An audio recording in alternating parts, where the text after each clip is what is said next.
जैसा कि आपको पता है, आपने छोटी क्लास में देखा होगा एक एलजेब्रिक एक्सपांशन a + b की पावर 0, इसकी पावर 0 है, इसकी वैल्यू आती है 1, क्योंकि हमने पढ़ा था किसी भी छोटी क्लास में किसी भी वस्तु, व्यक्ति, स्थान या किसी भी चीज की पावर 0 की तो उसकी वैल्यू आती है 1। उसके बाद अगर आप देखते हैं तो a + b की वैल्यू की पावर अगर 1 हो तो इसको हम 1 टाइम लिखते हैं a + b।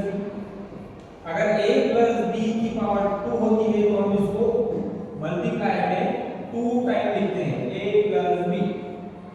फर्दर जब इसकी पावर बढ़ती जाती है तो हम उस टर्म को कंटिन्यू मल्टीप्लाई में लिखते जाते हैं। जैसे a + b की पावर 3 को हम लिखेंगे a + b 1 time, a + b 2 time, a + b 3 time. ये हमारा बिल्कुल बेसिक फंडा है या बेसिक मैथमेटिक्स है, जिसमें कि हमको पावर सॉल्व करने के लिए हम ये अप्लाई करते हैं। लेकिन इसको इजीली सॉल्व करने के लिए या जल्दी सॉल्व करने के लिए एक थ्योरम का उत्पादन हुआ, एक थ्योरम प्रूफ की गई है जिसका नाम है बाइनोमियल थ्योरम, जो मैं आपको आज बताऊंगा। इसका नाम है बाइनोमियल थ्योरम, ठीक है, जिसको हिंदी में कहा जाता है द्विपद प्रमेय। द्विपद प्रमेय,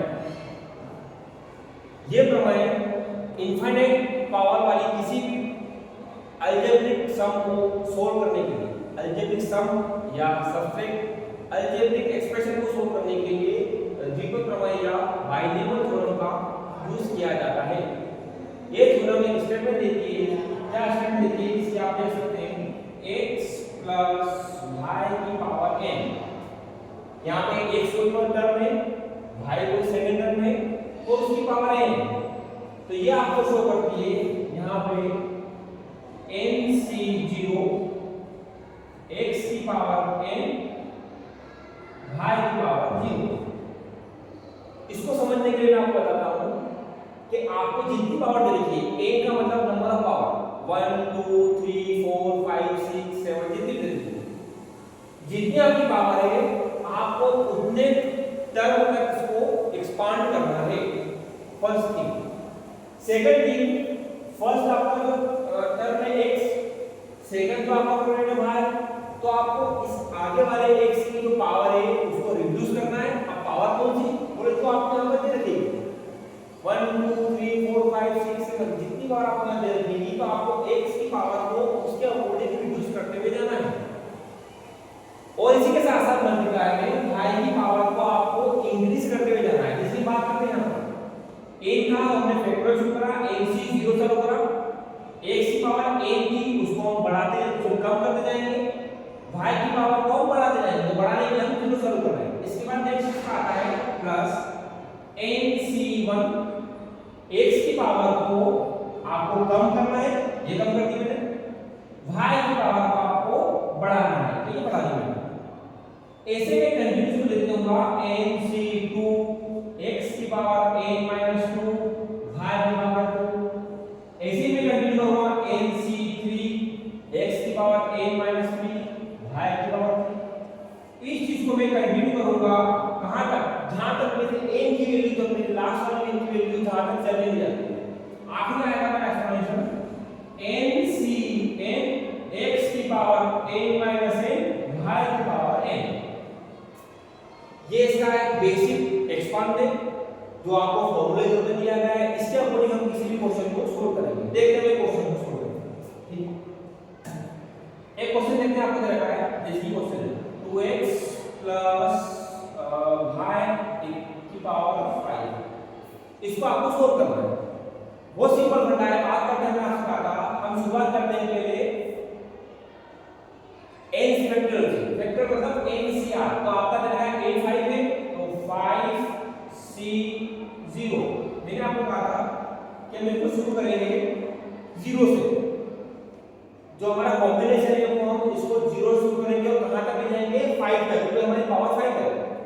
फिर सेकंड थिंग आपसे कहा था कि जो फर्स्ट टर्म है इसकी पावर को आपको कम करना है, तो इसकी पावर मैक्सिमम कितनी है 2x की पावर मैक्सिमम है 5, ओके। और इसकी पावर आपको इंक्रीज करना है, तो सबसे इसकी बिलो पावर कितनी है 0, 0 चालू करें तो सबसे लोएस्ट पावर जो इसकी 0 है, ठीक। नेक्स्ट हमारी आएगी 5c1, क्योंकि हमको 2x की पावर को हमको रिड्यूस करना है तो हमने 5 में से रिड्यूस कर ली तो 4 आ गई, और y की पावर को हमने इंक्रीज करी तो y की पावर बना गई।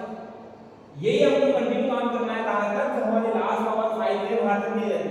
देखो अगला टर्म हमारे आएगी 5c2, इसकी पावर को हमको कम करना है तो 2x की पावर को हमने 4 में से कम करी तो आ गया 3, और y की पावर को हमने इंक्रीज करा तो आ गया 2। अगला स्टेप आएगा अपना टर्म 5c3, इसकी पावर को हमने वापस से कम करा, 2x की पावर 3 को कम करा तो 2 आया, और y की पावर हो गया 3। ये काम हम कंटिन्यू करेंगे। हमने शुरू में कहा था कि जब तक हमारा फिफ्थ पावर फिफ्थ तक नहीं आ जाता है तो हमको करना है। फिर अगला अगला टर्म आता है 5c4, 2x की पावर 1 और y की पावर 4।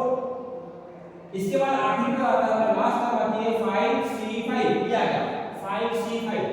जितनी पावर हो आपको वहां पे से कॉम्बिनेशन वहां तक ले जाना लास्ट तक 5c5। अगर पावर 6 हो तो 6c6, पावर 3 हो तो 3c3 तक आपको ले जाना है। इसके साथ में रहेगा 2x की पावर 0 रहेगी और y की पावर 5 रहेगी। ये इसका पूरा एक्सपांड रूप है इसका। फिर अब इसको सोल्व करना आपको आता है, देखिए आप इसको सोल्व करते हैं। 5c0 की वैल्यू होती है फिर 1, क्योंकि हमने इसके पहले चैप्टर में देखा है। हम कॉम्बिनेशन को सोल्व करना आता है 5 फैक्टोरियल और 0 फैक्टोरियल इनटू 5 फैक्टोरियल। उसकी वैल्यू कौन होती है मैंने लिख दिया। यहां पे 2 की पावर 5 है इनटू 32, ओके, x की पावर 5 है इनटू x की पावर 5। y की वैल्यू 0 होती है तो मैंने इसको इनटू में इसको लिखा है। y की पावर 0 है तो इसकी वैल्यू 1 होती है तो मैंने इसको लिख दिया। नेक्स्ट हम आते हैं प्लस 5c1 की वैल्यू होती है 5 factorial upon 1 factorial into 5 minus 1 equal to 4 factorial. ये हमको करना था फॉर्मूला ऐसा। 2 की पावर 4 है, 2 की पावर 4 करेंगे तो आएगा आपका 16। x की पावर 4 है तो x की पावर 4 का x की पावर 4 और y का एज इट इज 1। क्लियर है? इसको सोल्व करेंगे नेक्स्ट वाले को हम तो 5 factorial upon 2 factorial upon 2 5 minus 2 3 factorial. ये जो हम चीज कर रहे हैं ये आपको इसके पहले चैप्टर में जो कि आपका था कॉम्बिनेशन, परम्यूटेशन एंड कॉम्बिनेशन में आपको बताया गया था कि फार्मूला होता है ऐसा। देख लो फार्मूला क्या होता है, 5 factorial upon 2 factorial into 5 minus 2 factorial, ऐसा लिखते हैं। ये 3 आएगा। 2 की पावर 3 है तो आ जाएगा x की पावर 3 का है x की पावर 3, y का स्क्वायर का है y का स्क्वायर। क्लियर? नेक्स्ट हम इसकी आती है 5 factorial upon 3 factorial into 2 factorial. 2 की पावर 2 आ गया 4, x की पावर 2 आ गया x की पावर 2 और y की पावर 3 आ गया y की पावर 3। ठीक है, इसी बात आता है 5 से 4 तो 5 factorial upon 4 factorial into 1 factorial और 2 इनका 2 रहेगा, x का x रहेगा क्योंकि पावर 1 है। इसके साथ y की पावर 4 है तो y की पावर 4। फिर यहां पे आता है 5 से 5 की वैल्यू 1 होती है, इसकी पावर 0 तो इसकी वैल्यू 1 होती है और लास्ट में y की पावर 5 का y की पावर 5। ठीक है, अब इसको फर्दर रिड्यूस कर लेते हैं।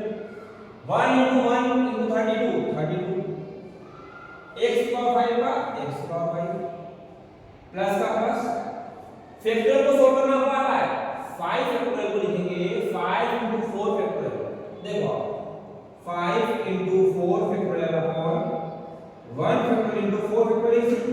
4 फैक्टोरियल से 4 फैक्टोरियल माइनस में आएगा इनटू का इनटू 16 का 16, x की पावर 4 का x की पावर 4 और y का y साथ में लिख दिया। इसको सोल्व करेंगे 5 फैक्टोरियल लिखा है 5 into 4 into 3 फैक्टोरियल अपॉन में 2 into 1 और 3 फैक्टोरियल का 3 फैक्टोरियल। ओके, तो 3 फैक्टोरियल से 3 हो जाता है, कट जाता है। उसके बाद बचता है अपने पास 8x की पावर 3 into y का स्क्वायर एज इट इज। इसको सोल्व करेंगे तो ये आ जाएगा 5 into 4 into 3 फैक्टोरियल अपॉन में 3 फैक्टोरियल यही से को 2 को लिखेंगे 2 into 1। ये हो गया आपका मल्टीप्लाई में 4x की पावर 2 into y की पावर 3। इसको सोल्व करेंगे तो ये आएगा 5 फैक्टोरियल अपॉन 4 फैक्टोरियल 1 को लिखते ही तो ये आपका साथ में आएगा 2x into y की पावर 4 और लास्ट में आपका रहेगा y की पावर 5। अब जो कट गया उसके बाद जो आपका आंसर रहेगा 32 का 32 x की पावर 5 का x की पावर 5। ये दोनों कट गया था तो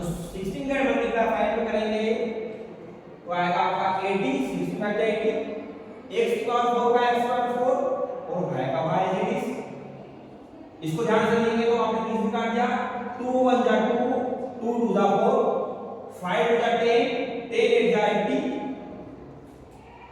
यह 80x की पावर 3 y का स्क्वायर। क्लियर है? इसके बाद हम देखते हैं प्लस का प्लस, 3 से 3 यहां पे कट जाता है, और 2 1 जा 2, 2 2 जा 4, 5 2 जा 10, 10 4 जा 40, ये 40x की पावर 2 y की पावर 3। यहां पे आपने देखा 5 into 4 फैक्टोरियल था, इसको 4 फैक्टोरियल था, 4 से 4 कट गया, बचा 5, 5 into 2 बराबर 10 आया, तो प्लस का 10 into x into y की पावर 4, और लास्ट में y की पावर 5। जब इस आंसर को आप लास्ट में देखते हो, इस आंसर को आप लास्ट में देखते हो, तो आप देखोगे कि हमारा जो फर्स्ट था x, उसकी जो पावर है वो कंटीन्यूअसली रिड्यूस हो जा रही है, 5 4 3 2 1 0, और जो सेकंड टर्म है y, उसकी वैल्यू जो है वो इंक्रीज हो जा रही है, 0 1 2 3 4 5। तो बेसिक फंडा बोलता है कि आपको यहाँ पे इसका जो कॉम्बिनेशन है उसको आपको इंक्रीज करते जाना है, 5 से 0 से जितनी पावर है इसकी वहां तक ले जाना है। आगे वाला जो टर्म है फर्स्ट टर्म है उसकी पावर को आपको रिड्यूस करना है, x की पावर को रिड्यूस करना है, या आगे x की पावर को रिड्यूस करना है, और y की पावर को आपको इंक्रीज करना है। ये इसका बेसिक फंडा है। तो आप कितनी पावर 3 4 5 6 7 इनफाइनाइट पावर को आप इस प्रकार से इसको सोल्व कर लोगे। क्लियर है? ओके, ठीक है।